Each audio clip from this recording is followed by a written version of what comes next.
Let's begin this video with a brief discussion about Le Chatelier's principle.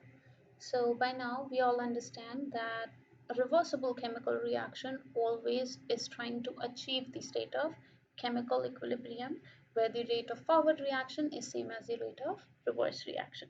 So Le Chatelier principle kind of revolves around the same concept. This principle states that when a chemical system at equilibrium is disturbed by an external stress, it reattains the equilibrium by undergoing a net reaction that reduces the effect of the disturbance.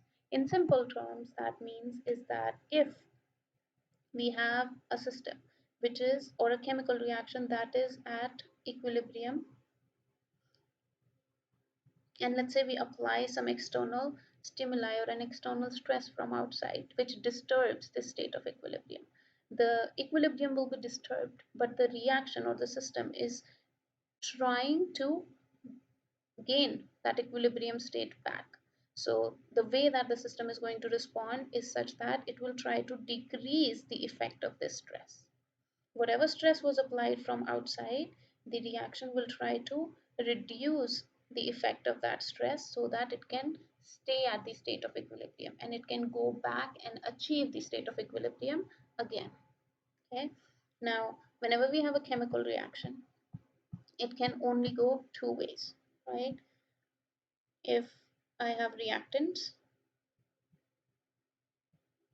that are in equilibrium with products. Now, there are multiple ways that we can affect the state of equilibrium. So there are multiple ways to apply stress to this chemical reaction such that the equilibrium is disturbed. But there are only two ways that the reaction can respond, right? This is a system. So if I apply stress from outside and disturb the state of equilibrium, the reaction can only do two things. Either it will shift the equilibrium towards the right, meaning that it will convert more reactants into products. Okay, or the second thing that the reaction can do is that it will shift the equilibrium towards the left, meaning that it will convert more products and increase the concentration of reactants. Okay, so there are only two ways that the reaction can respond. Now the idea is that in a question we will provide to you what is the external stress that was applied, and you have to predict what would be the effect that the reaction will produce. Okay, will the reaction move towards the product or will the reaction move towards the reactant? That essentially means will the equilibrium shift towards the right or will the equilibrium shift towards the left? Okay, so let's try a couple examples. So the first kind of stress that we can apply on a reaction is change in concentration. Okay, so for instance, let's say I'm working with this particular reaction. So the first kind of stress is changing the concentration. Okay, so I'm just going to pick a simple example where we have reactant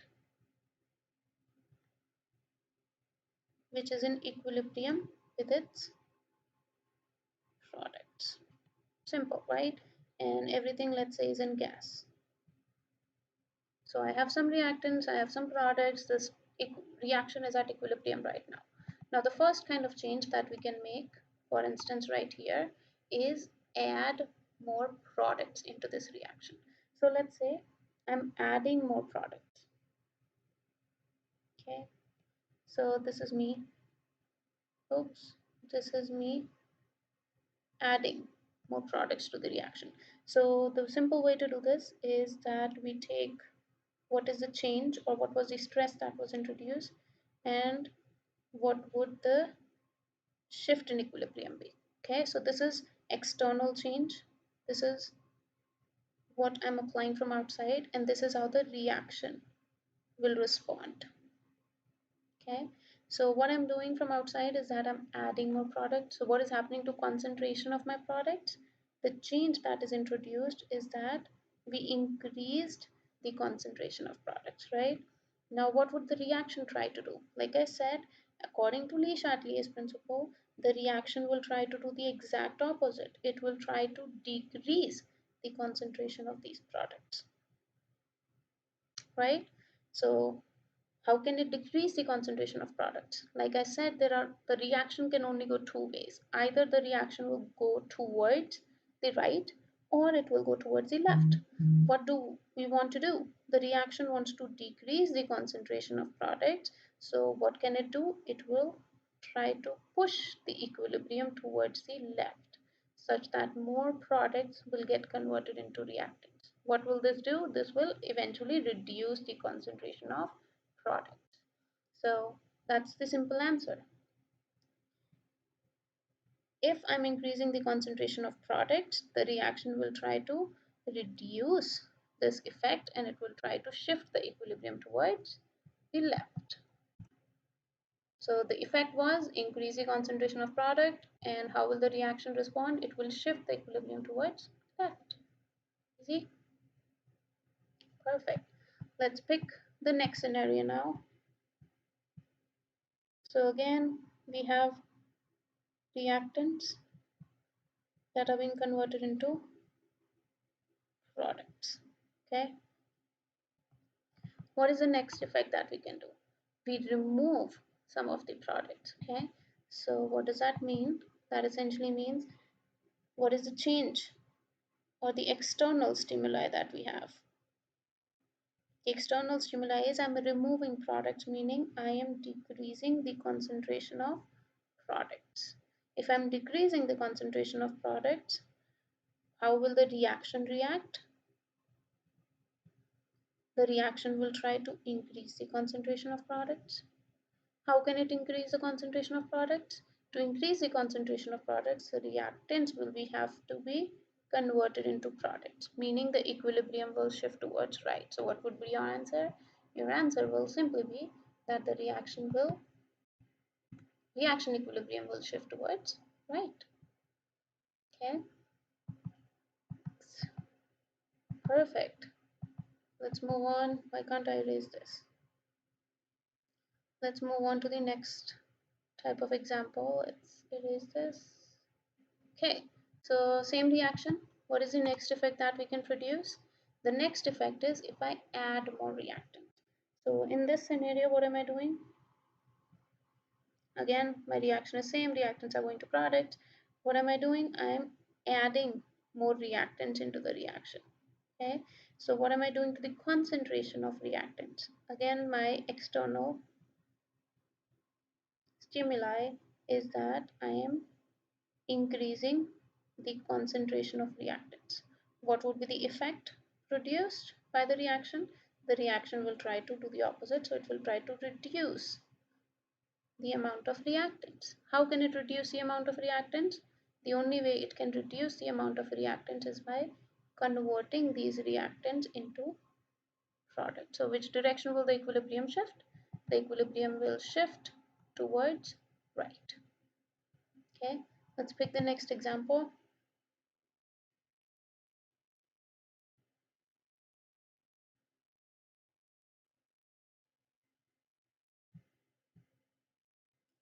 Reactants, and these are my products. Okay, so what is the next stimulus that we can introduce? We can remove some of the reactants. Okay, so what are we doing in this case?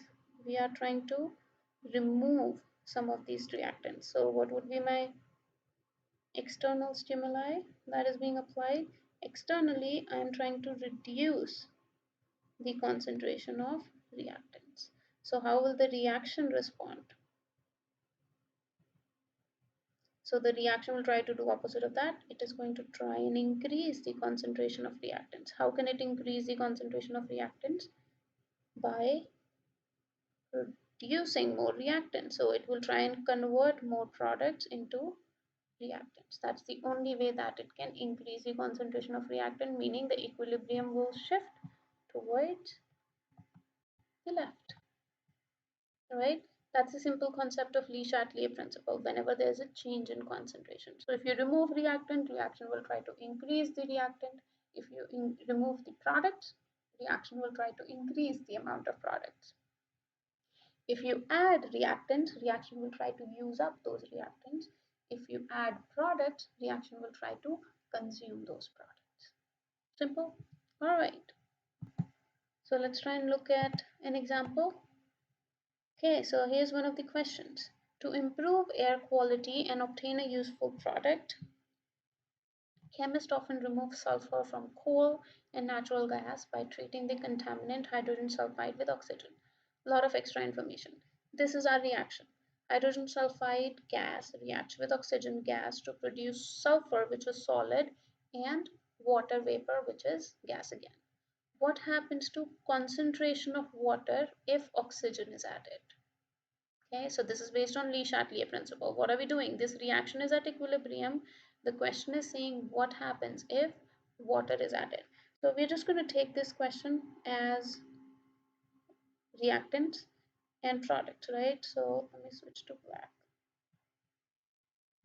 So our reaction is 2H2S gas plus O2 gas changing to 2 sulfur, which is solid, plus 2 water, which is gas.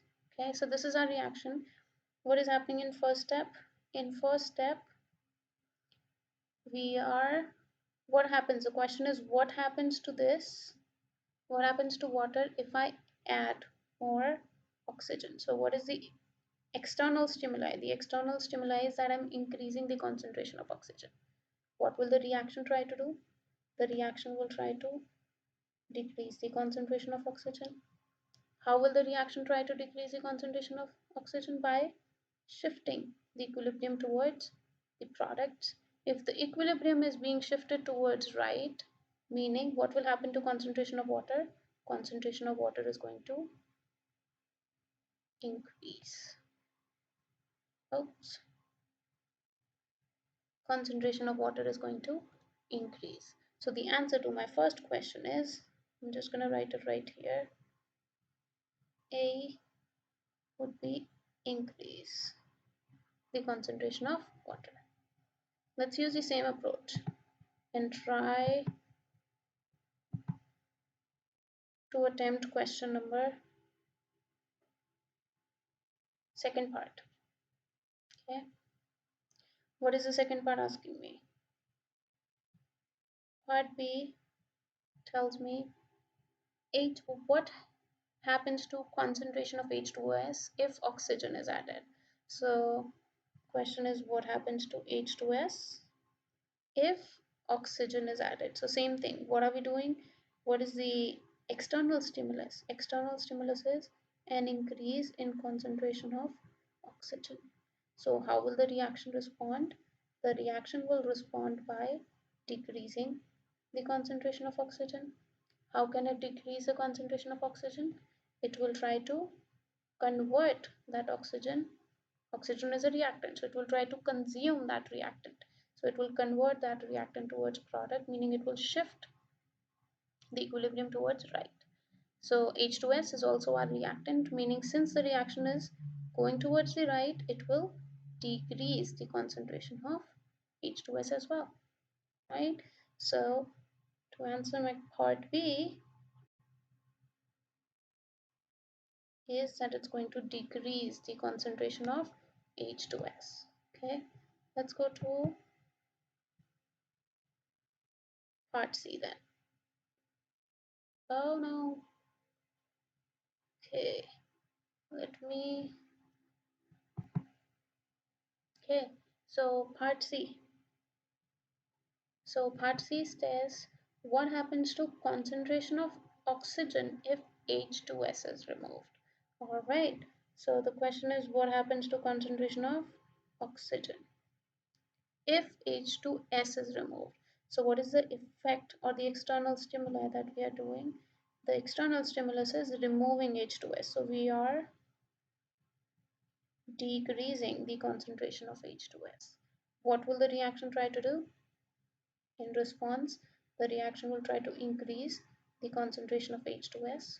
How can it increase the concentration of H2S? It can only do it by converting more product into reactant. So equilibrium will shift towards reactants. So oxygen is also a reactant, meaning what will happen to concentration of oxygen? Concentration of oxygen is going to increase, right? Perfect. Let's move on to the next effect. So what is part D? Part D states what happens to concentration of H2S if sulfur is added? Alright, so now part D is asking what happens to concentration of H2S if sulfur is added. So what are we adding to what is the external stimuli? External stimulus is that we are increasing the concentration of sulfur. So what would be the effect? The effect would be to reduce the concentration of sulfur. Is that correct? No, that is not correct. First thing, whenever you see in a reaction what is being added, sulfur is being added. What is sulfur? Sulfur is right here. Sulfur is solid, so it is not participating in the equilibrium constant expression. Sulfur does not control where is equilibrium. Remember, only gases and aqueous solutions are only gases and aqueous solutions are written out in the expression of chemical equilibrium. So if there's anything solid, anything liquid, we can add it, we can remove it, it doesn't matter. Why? Because it is not affecting the state of chemical equilibrium. So in this case, Kc expression is essentially concentration of water to the power of 2 divided by H2S to the power of 2 times oxygen to the power of 1. So if this is my expression, my only external stimuli I can apply is, if I'm changing the concentration, I can only change the concentration of any of these three, and that's the only thing that will affect the state of equilibrium. Changing concentration of sulfur is not going to affect the state of equilibrium. If I change sulfur and my reaction is already at equilibrium, it's going to stay at equilibrium, right? So answer to question part D is going to be no effect, right? Let's confirm our answers. So you're going to use the same approach, exactly. So H2O increases, part A, perfect. H2S decreases, part B. C says oxygen increases, perfect. And D states H2S is unchanged. Alright, so just use the same approach, what we just saw, to solve any questions like this. Okay, what is the external stimuli and what would be the effect is going to be, reaction is going to try to do the exact opposite of that. And how can it do that? Either it will use it or it is going to produce more of it, right? So the next kind of stimulus that we can apply from outside, first was change in concentration, second is change in temperature. Okay, meaning if I change the temperature, if I add more heat to the reaction, if I remove heat from the reaction. Okay, how does a reaction respond if I change temperature? To understand the change in temperature, first thing we have to understand is delta H. So if you guys remember, delta H is essentially enthalpy that is involved during the reaction, right? So if delta H is negative in sign, meaning if it is less than 0, that means it's an exothermic reaction, right? So that means that the heat is being produced from a reaction. If delta H is positive or greater than 1, that means the reaction is endothermic, which means that the heat is being absorbed during the reaction. Okay, so whenever we try to understand what would be the effect of changing temperature on the state of equilibrium of a reaction, you have to consider heat as one of the components of a reaction. For instance, let's say if I'm working with this particular reaction, A gas is getting converted into B gas. Okay, now let's say if I tell you this reaction is exothermic. Exothermic reaction means heat is being produced by the reaction. So we will regard heat as one of the products. Heat is being produced, right? So if it is being produced, it is one of the products of this reaction. So that's how you will have to assume the reaction is. Okay. So now if I tell you that if this is my reaction, what would be the effect if I increase the temperature? Okay, what am I doing to this? What is my external stimuli? My external stimuli is that I'm increasing temperature. If I'm increasing temperature, what am I doing to the heat? I am adding heat. So I'm increasing heat in this reaction. This is my external stimuli. So what will be the effect? The reaction will try to do the exact opposite, right? The reaction will try to reduce the amount of heat. How can it reduce the amount of heat? Now again, consider this heat as one of the products, right? Because it's an exothermic reaction. How can the reaction reduce the amount of heat? It can only reduce it by going from products to reactants, right? It will try to use up the extra heat and convert it into reactant. So where will the equilibrium shift? The equilibrium will shift towards left, or the equilibrium will shift towards the reactants, right? Now let's say the same example. The question is, it's an exothermic reaction, all right? Again, so if it's an exothermic reaction, first thing we'll do is, exothermic means the heat will be produced, meaning it is one of the products. What will happen if I reduce the temperature at which this reaction is happening? If I reduce it, the reaction is at equilibrium. Now I'm reducing the temperature, meaning I'm reducing the amount of heat. This is the external stimuli. So how will the reaction respond? The reaction will respond by trying to do the opposite. It will try to increase the amount of heat. How can it increase the amount of heat? Heat is one of the products. The only way it can increase the amount of products is by converting more reactants into products. So it will try to go from reactants to products, meaning equilibrium will shift towards the right. So reaction will shift towards right. Right? Let's pick next example. What if this reaction is endothermic? What do we do then? Same concept.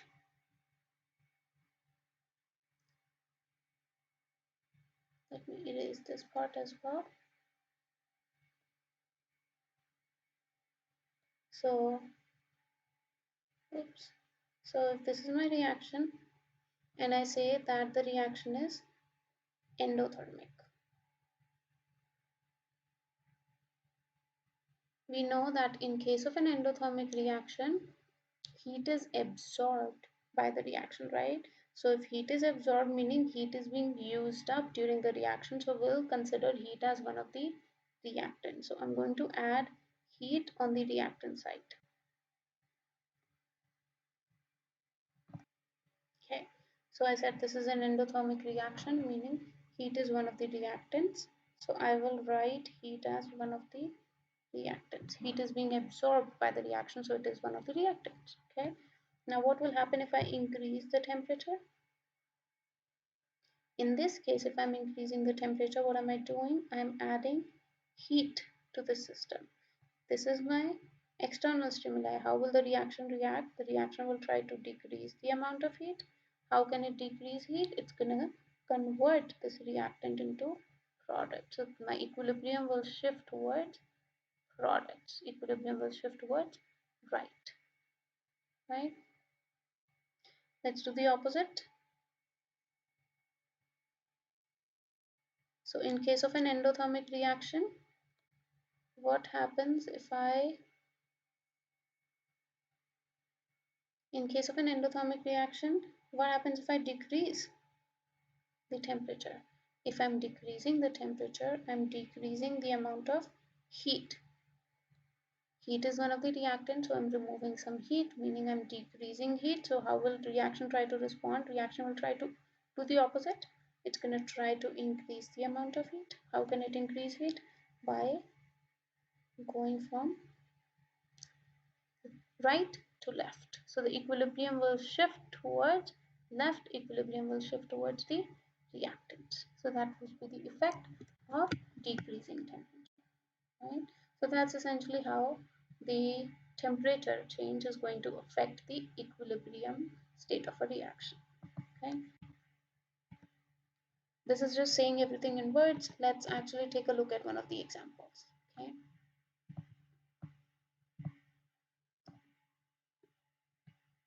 so as the example, it's telling me H2O solid is getting converted into H2O liquid. Delta H for this reaction is plus 6 kilojoules at 0 degrees Celsius. Predict the direction of the reaction if temperature increases. So very simple example. You actually don't even need to think about this, but this is ice melting, right? So if you increase temperature, more ice will melt. But let's take a look just in case this was a more complicated reaction. Okay, so this is my reaction, H2O gas solid to liquid. Delta H is positive meaning it's an endothermic reaction. So heat is being absorbed during the reaction, heat is being consumed during the reaction, so heat is one of my reactants. So what are we doing? From outside we are increasing the temperature. So if I'm increasing the temperature from outside, I'm adding more heat into the system. So this is my external stimuli. How will the reaction respond? The reaction will try to decrease the amount of heat. How will it decrease the amount of heat? It will try to convert this heat and convert this reactant into product. So it will push the equilibrium towards the right, towards the product. So which direction will the reaction go? Reaction will move towards the product. As we thought, if you increase temperature, solid ice will get converted into more liquid, right? So this law explains that.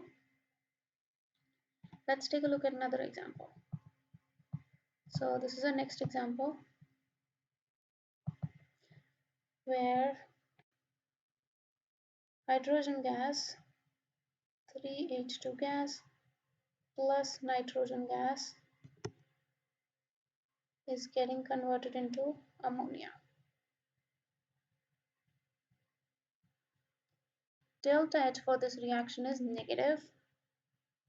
Predict the direction of the reaction if temperature increases. Okay, so now we know that the delta H is negative, meaning this is an exothermic reaction. Okay, if it is an exothermic reaction, what does that mean?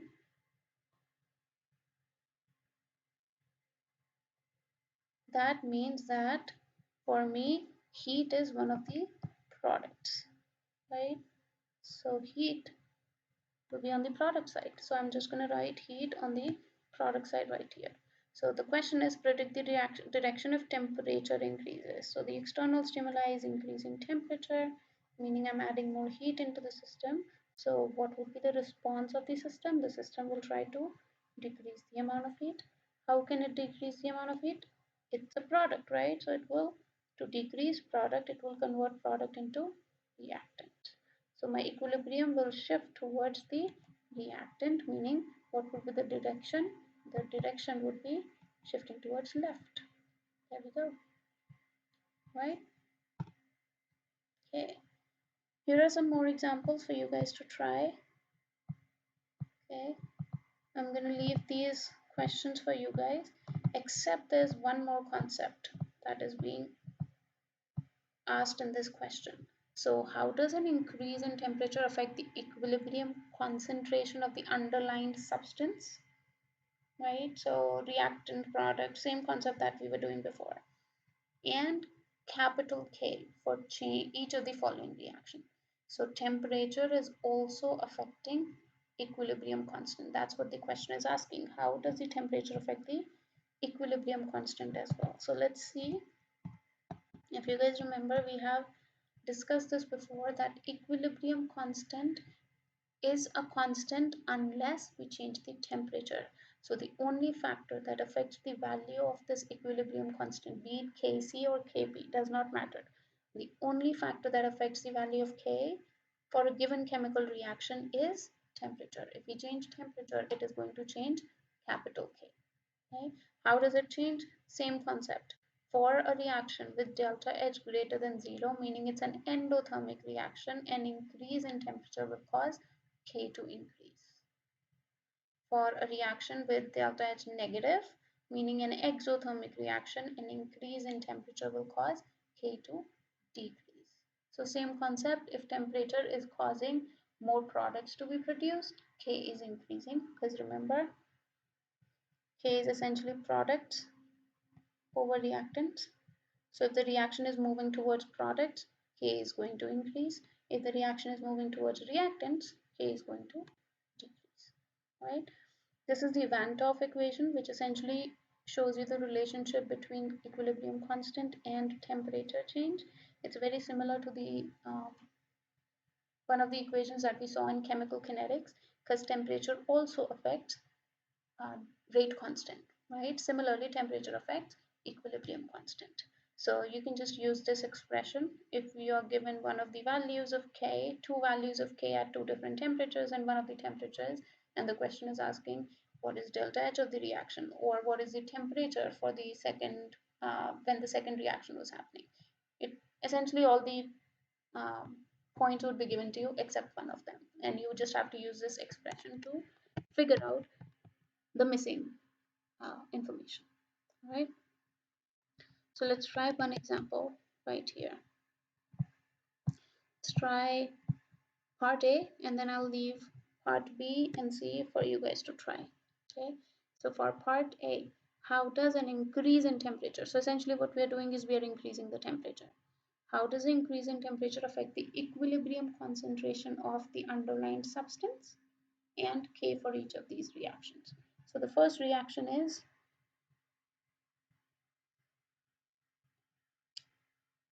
calcium oxide, which is a solid, plus water, which is a liquid,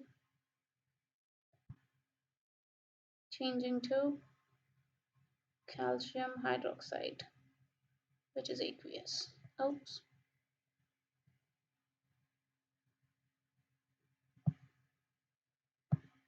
Here I'm going to write aqueous. Okay. Delta H for this reaction is negative. Since delta H is negative, it means that the reaction is exothermic. If the reaction is exothermic, which direction would the heat be?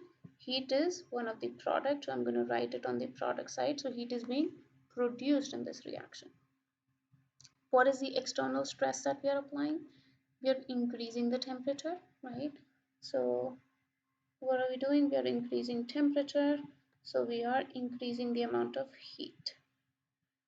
How will the reaction respond? The reaction will try to decrease the amount of heat. How can the reaction decrease heat? The reaction can only decrease heat by going from products to reactants. So the equilibrium will shift towards the reactant side. The question is not asking you where what is the direction. The question is asking what would be the effect on the concentration of the underlying substance. So what is the effect on concentration of CaOH whole twice? Since the reaction is going to shift towards the left, concentration of CaOH whole twice is going to decrease.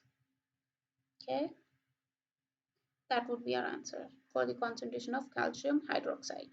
Next, also another question is what would be the effect on capital K?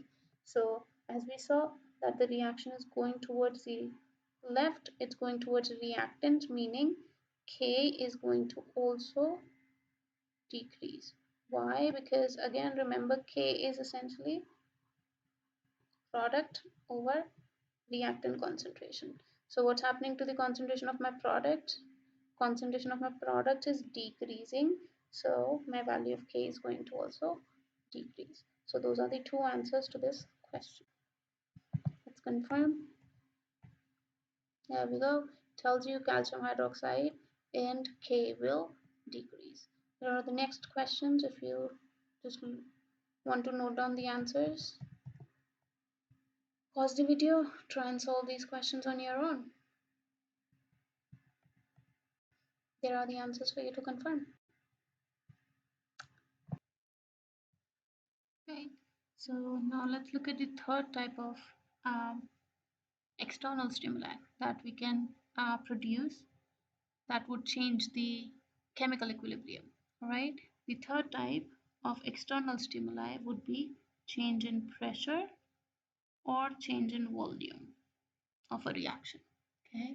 Now, whenever we are talking about pressure or the volume of a reaction, remember this will only be effective if we are talking about the reactants and the products that are in state of gas.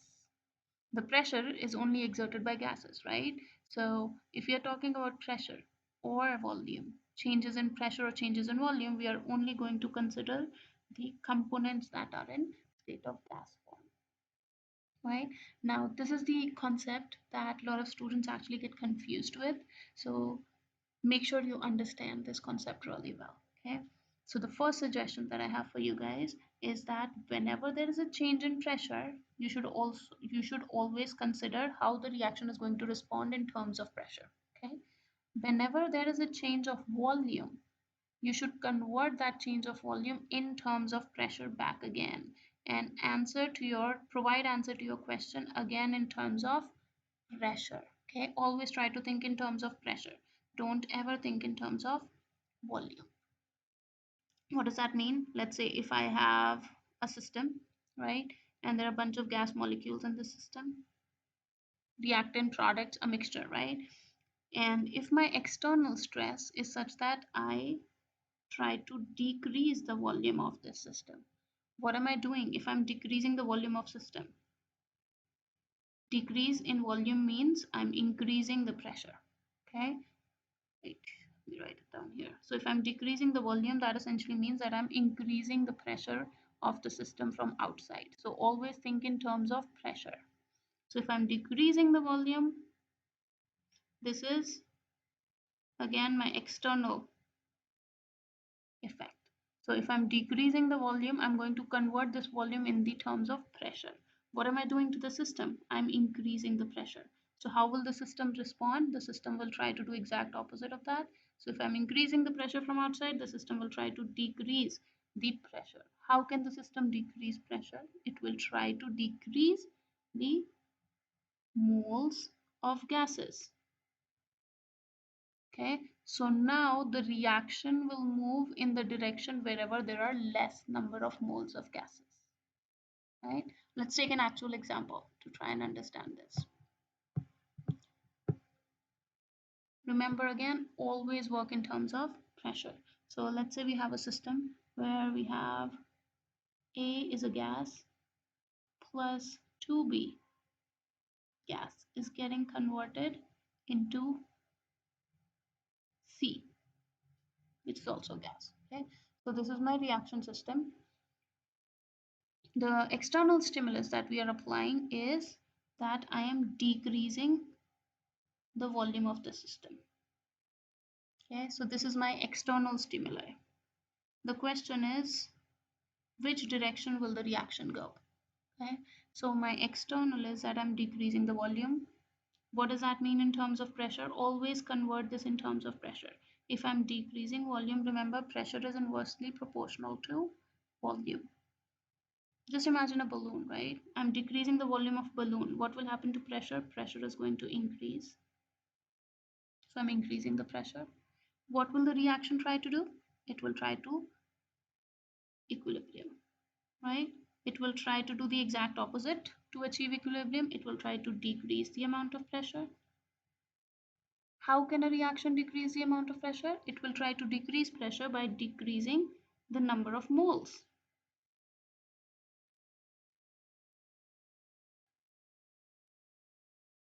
It will decrease the number of moles. How do you understand which direction that is? So what is the number of moles in the reactant side? On the reactant side, we have 1 mole of A and 2 moles of B. So how many moles do I have on this side? That's right here, number of moles. Number of moles on my reactant side is 3 moles. Number of moles on my product side is 1 mole. So which direction, sorry, 1 mole. So which direction do I have less number of moles of gas? I have less moles of gases in the side of product. So The reaction is going to decrease the number of moles, meaning it is going to shift the reaction towards less number of gas. Less amount of gas means less pressure. So the reaction will move towards the product side. Okay, so equilibrium is going to shift towards product side. Hope that makes sense. Let's try another example. Same example, same reaction. I just have to remember what reaction it was. A plus 2B changes to C. Okay, so let's rewrite that. A, which is a gas, plus 2B, which is a gas, is in equilibrium to produce C, which is also a gas. Okay, so this is my reactant and product. Now, what did we do last time? We decreased the volume. Okay, so let's say this time we will increase the volume. So what is my external stimuli? I am increasing the volume. The question is, which direction will the reaction go? Okay, so if I am increasing the volume of the reaction, what am I doing to pressure? I am decreasing the pressure, correct? If I'm decreasing the pressure, what will the reaction try to do? The reaction will try to do the opposite. It will try to increase the pressure. How can it increase the pressure? By going towards the higher number of moles of gas. Which direction do I have higher number of moles? Let's go back, look at our reaction. Number of moles on this side is how many? 1 plus 2, 3 moles. And on the product side, I only have 1 mole. So the reaction is trying to increase the pressure, meaning it will go towards higher number of moles. So the reaction will move towards the reactant side. Okay. So let's look at some examples. Before actually looking at examples, I do want to mention a couple things here. So adding an inert gas will have no effect on the equilibrium position as long as the volume does not change. So if in this reaction, instead of giving you an external stimuli of increasing the volume, if in this reaction I tell you that it's a closed system and I am adding, or if it's an open system and I'm adding more nitrogen gas in here. By adding more nitrogen gas, nitrogen is an inert gas. If I'm telling you it's an open system where the volume is flexible, when I add more nitrogen gas, the volume is going to change, meaning the pressure stays consistent. If the pressure is consistent, nothing is going to happen to the reaction equilibrium. But if I tell you this is a closed system, meaning for instance, just take an example, it's a balloon. Okay, if this reaction is at equilibrium in a balloon and I add more nitrogen gas from outside, what will happen to the reaction pressure?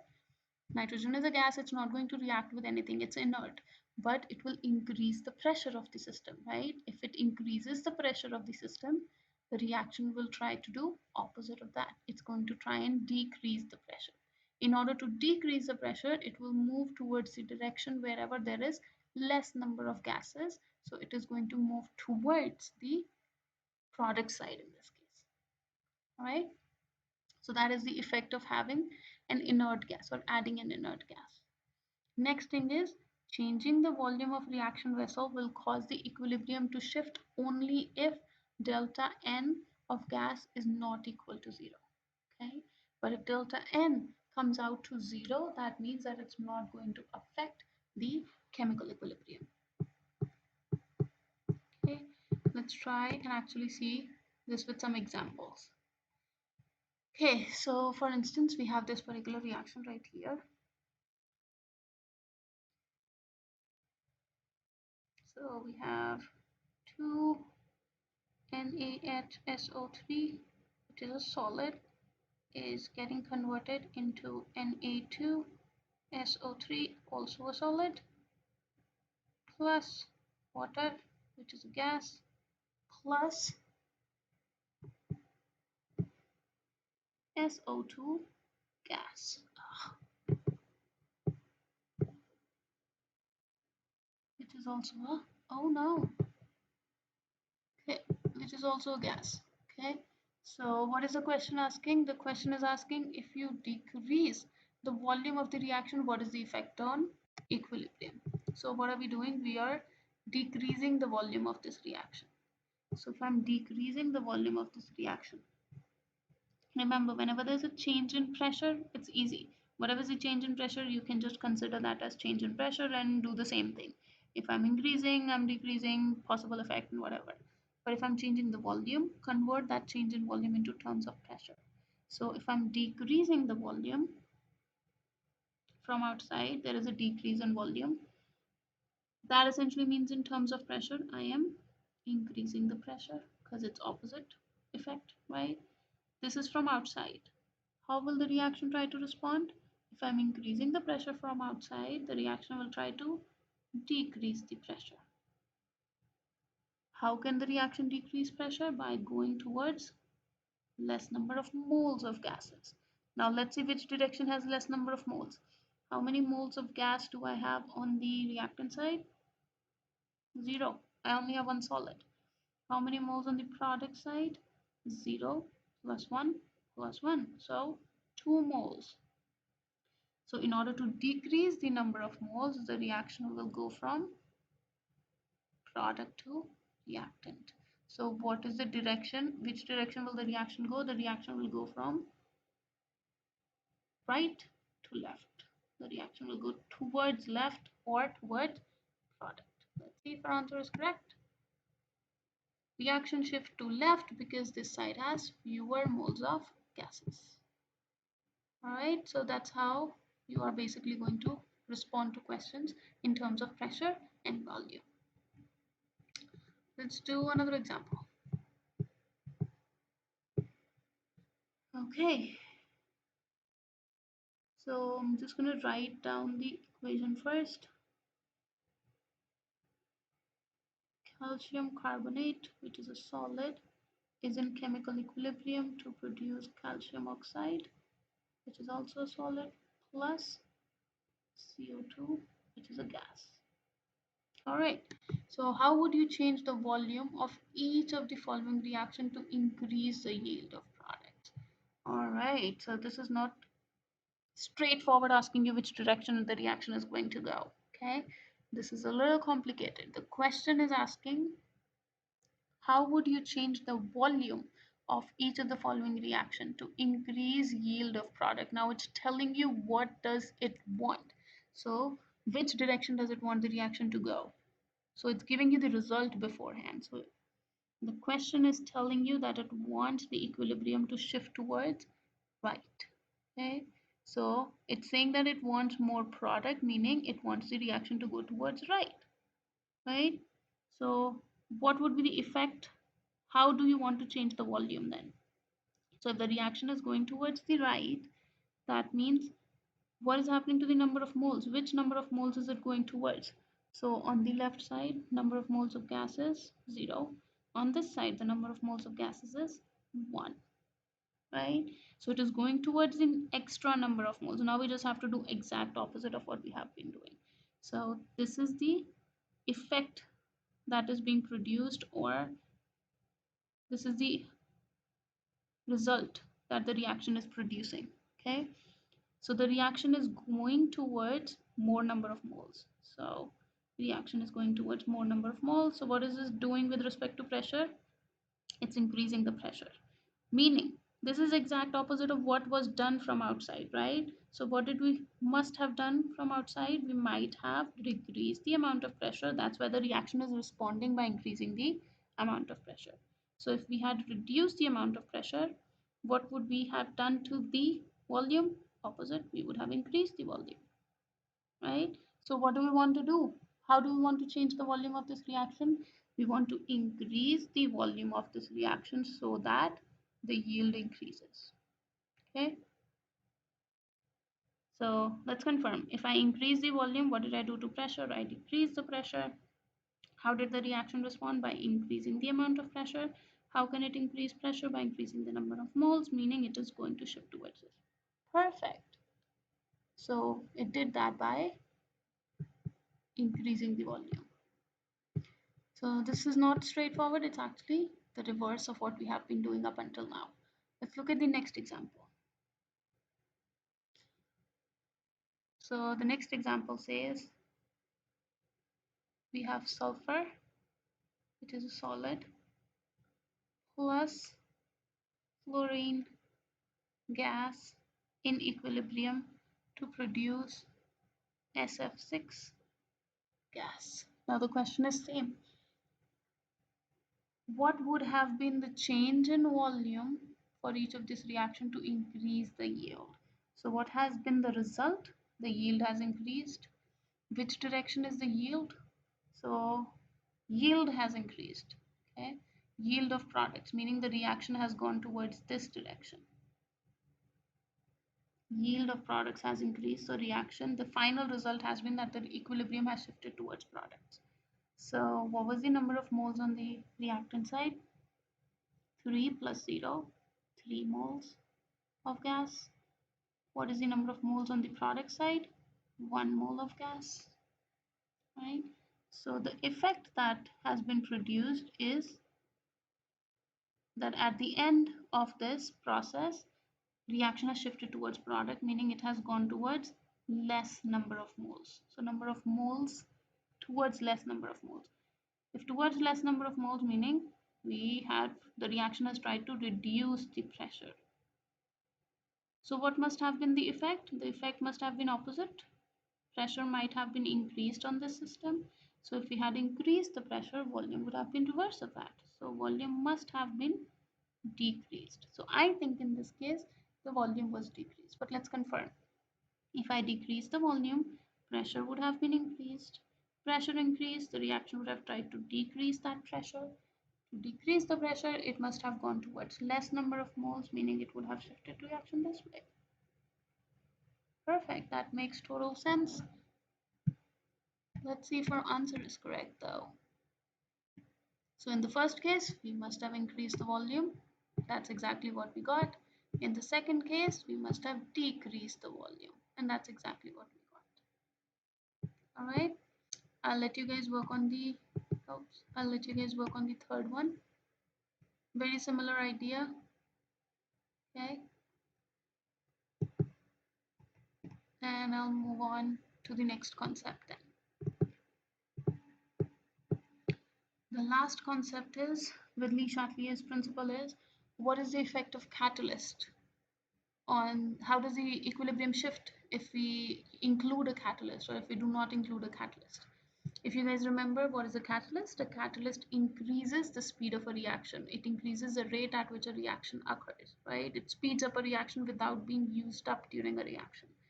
But if you guys remember, it does that by decreasing the activation energy that is needed, right?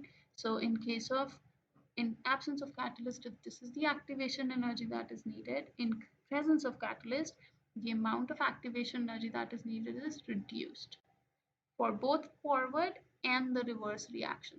So as we saw in chemical kinetics, presence of a catalyst increases the rate of reaction for both forward reaction and reverse reaction, right? So what was K?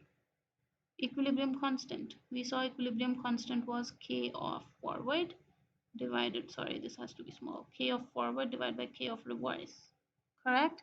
So in presence of catalyst will increase the rate of forward reaction. It would increase the rate of reverse reaction as well, meaning it's not going to change the equilibrium constant. So presence of catalyst does not affect the equilibrium position. When a catalyst is present, the reaction reaches equilibrium faster because it increases both forward and reverse reaction rates. So a catalyst speeds up the forward and reverse reaction to the same extent. Therefore, the reaction reaches equilibrium faster but has no effect on the position of the equilibrium. So K does not change, the value of K does not change, it does not affect the equilibrium position of a reaction. The reaction just reaches equilibrium faster. So that's all. That's all about Le Chatelier's principle.